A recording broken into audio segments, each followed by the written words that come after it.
But how, when, and where this is to be accomplished is not a matter upon which I am able to shed any clear ray of light at the present time. And if I were, I should certainly not shed it.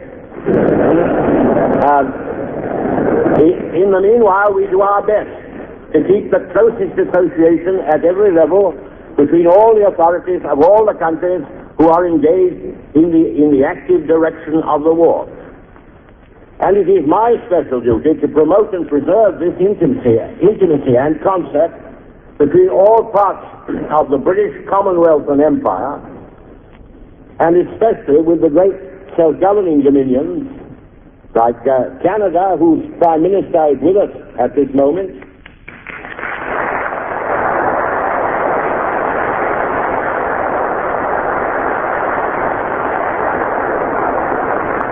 whose contribution is so massive and invaluable.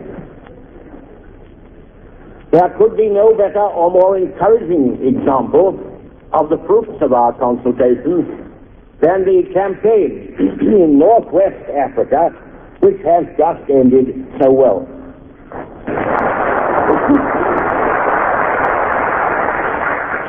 One morning in June last, when I was here, the President handed me a slip of paper which bore the utterly unexpected news of the fall of Tobruk and the surrender of its garrison.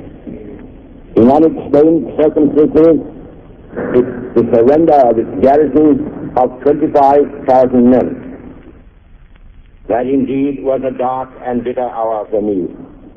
But I shall never forget the kindness, the delicacy, the true comradeship which our American friends showed me and those with me in such adversity.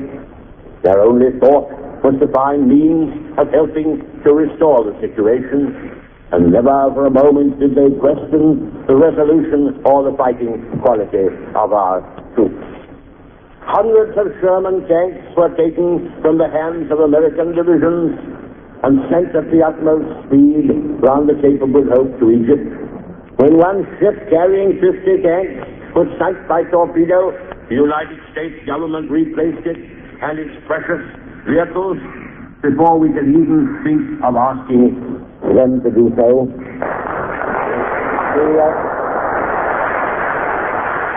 The Sherman tank was the best tank in the desert in the year 1942, and the presence of these weapons played an appreciable part in the ruin of Rommel's army at the Battle of Alamein and in the long pursuit which chased him back to Tunisia. At this time, June of last year, June 1942, when I was here last, at this time also, there lighted up those trains of thought and study which produced the memorable American and British descent upon French Northwest Africa, the results of which are a cause of general rejoicing today. We have certainly a most encouraging example here of what can be achieved by British and Americans working together, heart and hand. In fact, one might almost feel that if they could keep it up, there is hardly anything they could not do, either in the field of war or in the not less tangled problem of peace. History will acclaim this great enterprise as a classic example of the way to make war. We used the weapon of sea power, the weapon in which we were strongest, to attack the enemy at our chosen moment and at our chosen point. In spite of the immense elaboration of the plan and the many hundreds, thousands even, who had to be informed of its main outlines, we maintained secrecy and effected surprise. We confronted the enemy with a situation in which he had either to lose invaluable strategic territories or to fight under conditions most costly and wasteful to him. We recovered the initiative, which we still retain, We rallied to our side French forces, which are already a brave and will presently become a powerful army under the gallant General Giraud. We secured bases from which violent attacks can and will be delivered by our air power on the whole of Italy, with results which no one can measure, but which must certainly be highly beneficial to our affairs.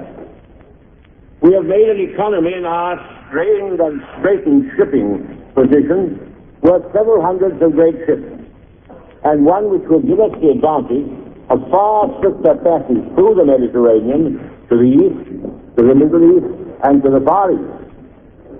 We have struck the enemy a blow which is the equal of Stalingrad, and most stimulating to our heroic and heavily engaged Russian allies.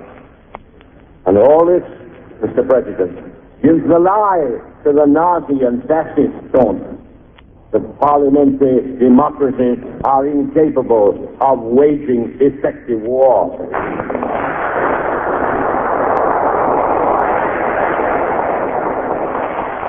Presently, we shall furnish them with further examples. Still, I am free to admit that in North Africa, we did it better than we knew. The unexpected came to the aid of the design and multiplied the results. For this we have to thank the military intuition of Corporal Hitler. We may notice, as I predicted in the House of Commons 3 months ago, the touch of the master hand. The same insensate obstinacy which condemned Field Marshal von Paulus and his army to the destruction of Stalingrad has brought this new catastrophe upon our enemies in Tunisia. We have destroyed or captured considerably more than 250,000 of the enemy's best troops, together with vast masses of material, all of which had been ferried across to Africa after paying a heavy toll to the British submarines and to British and United States aircraft. No one could count on such folly. They gave us, if I may use the language of finance, a handsome bonus after the full dividend had been earned and paid. At the time when we planned this great joint African operation, we hoped to be masters of Tunisia even before the end of last year. But the injury we have now inflicted upon the enemy, physical and psychological, and the training our troops have obtained in the hard school of war, and the welding together of the Anglo-American staff machine, these are advantages which far exceed anything which it was within our power to plan. The German Rye factory is volubly explaining how valuable is the time which they bought by the loss of their great armies. Let them not delude themselves. Other operations which will unfold in due course, depending as they did upon the special instruction of large numbers of troops and upon the provision of a vast mass of technical apparatus, these other operations have not been in any way delayed by the obstinate fighting in northern Tunisia. Mr. President, the African war is over.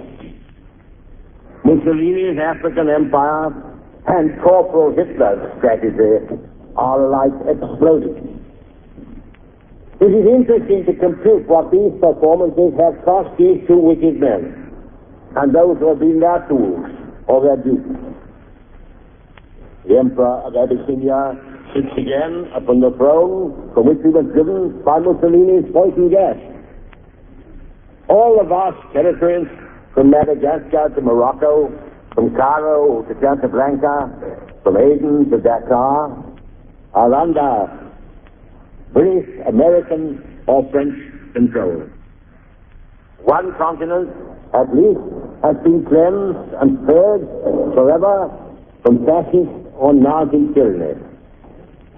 The African excursions of the two dictators across their countries in killed and captured 950,000 soldiers. In addition, nearly 2,400,000 gross tons of shipping had been sunk and nearly 8,000 aircraft destroyed. Most of these figures being exclusive of large numbers of ships and aircraft damaged. There have also been lost to the enemy 6,200 guns and 2,550 tanks and 70,000 trucks, which is the American name for lorry, and which I understand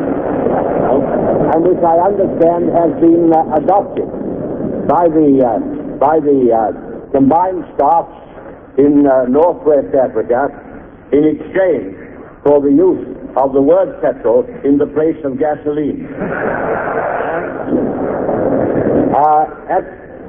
These are the losses of the enemy in these 3 years of war. And at the end of it all, what is it that they have to say?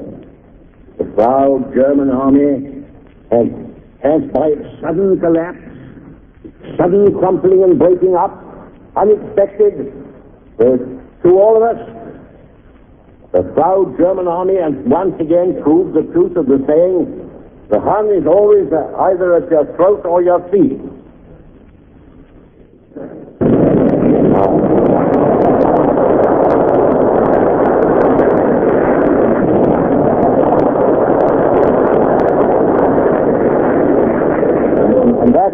And that is a point which may have its bearing upon the future. But for us, we can say, at this stage, arrived at this milestone in the war, we can say, one continent redeemed.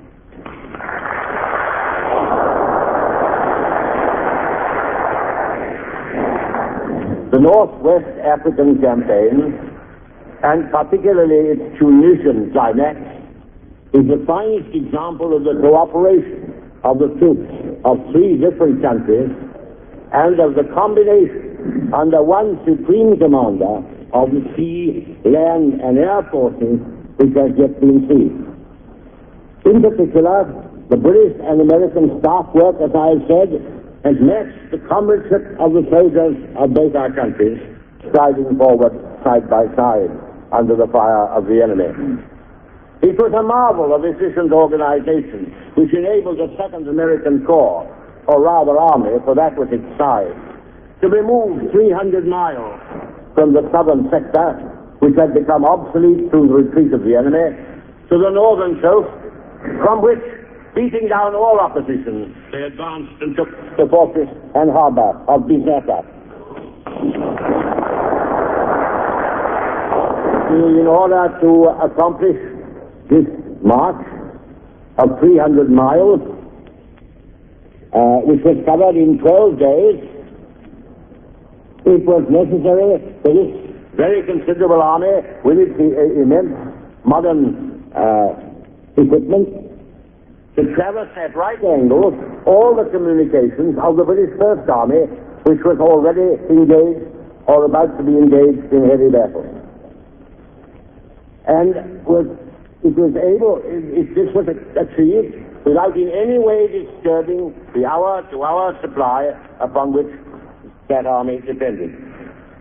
I'm told that these British and American officers worked together without the slightest question of what country they belonged to, each doing his part in military organization which must henceforward be regarded as the most powerful and efficient instrument of war. There is honor, Mr. President, for all. And I shall at the proper time and place pay my tribute to the British and American commanders by land and sea who conducted or who were engaged in the battle. This only will I say now. I do not think you could have chosen